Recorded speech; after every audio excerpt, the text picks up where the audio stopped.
बिहार सरकार के senior IAS और नीतीश के करीबी माने जाने वाले संजीव हंस को ईडी ने पहले तो गिरफ्तार किया, लेकिन अब उनकी 7 दिन की रिमांड जो है एक दिन पहले यानी कल ही ले लिया है और अगले 7 दिनों तक जो है वो संजीव हंस से ईडी पूछताछ करेगी।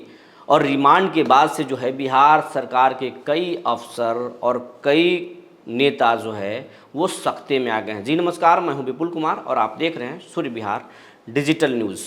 संजीव हंस से सरकार पर कोई फर्क तो नहीं पड़ेगा, लेकिन कुछ अधिकारियों पर ज़रूर फर्क पड़ेगा। अधिकारियों की सांसें भी थम रही हैं, वो अधिकारी जो संजीव हंस के करीबी माने जाते थे।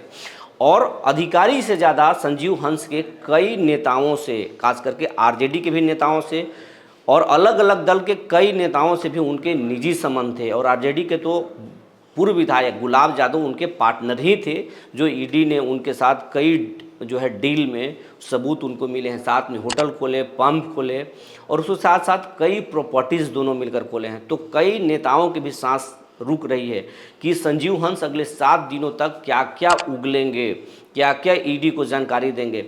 हो सकता है कि जिन जिन विभागों में संजीव हंस रहे हैं, चाहे जिसकी सरकार रही हो, एनडीए की सरकार के कौन से नेता के साथ वो मंत्री के साथ काम किए हैं, आरजेडी में रहे हैं तो किस किस नेता के मंत्री के साथ वो काम किए हैं, तो उनके बारे में क्या बता देते हैं। ये तमाम चीज़ें जो है अब चर्चा का विषय बना हुआ बिहार में कि संजीव हंस किसके बारे में क्या बोल देंगे और बोलेंगे तो फिर उसके बाद ईडी कौन से कार्रवाई करेगी।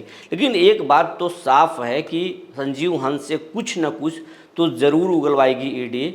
और उनके उगलने के बाद और कई ऐसे साक्ष्य मिले थे, डिजिटल साक्ष्य भी मिले थे और पेपर में भी मिले थे, कुछ डायरियाँ भी मिली थी, उसके आधार पर भी ईडी जो है पूछताछ कर सकती है। तो संजीव हंस कुछ तो कुछ ज़रूर बताएंगे और उसका फ़र्क तो किसी न किसी पर ज़रूर पड़ेगा और इसको ख़ास माना जा रहा है, इस रिमांड को ख़ास माना जा रहा है। और ईडी की कार्रवाई के पीछे बीजेपी की एक बड़ी साजिश भी कही जा रही है। पर्दे के पीछे लोग बोल रहे हैं, जेडीयू के नेता भी बोल रहे हैं, आरजेडी के नेता भी बोल रहे हैं कि बीजेपी ने नीतीश को बुरी तरह से फंसा दिया है। व्यक्तिगत तौर पर नीतीश के दामन पर एक भी दाग नहीं है। नीतीश कुमार कभी भी भ्रष्टाचार में शामिल नहीं रहे, न भ्रष्टाचार को उन्होंने बढ़ाया है और वैसे किसी भी अफसर को नज़दीक में नहीं रखे जो उनके नज़र में या किसी के नज़र में भ्रष्ट हों। अगर वो भ्रष्ट होते तो उन पर ट्रस्ट नीतीश नहीं करते। ऐसा कहा जाता है कि नीतीश और व्यक्तिगत तौर पर प्रधानमंत्री नरेंद्र मोदी भी नीतीश कुमार की बड़ाई खुले मन से पब्लिक मीटिंग में उन्होंने की है। तो नीतीश पाक साफ रहे हैं। लेकिन कहा जा रहा है कि हाल के दिनों में जिस तरीके से पलटा पलटी नीतीश कुमार कर रहे थे और अब नीतीश के सपोर्ट के बिना केंद्र में सरकार नहीं बन सकती। अगर नायडू और नीतीश की नीयत अगर बिगड़ जाए तो मोदी के सिंहासन हिल जाएगा।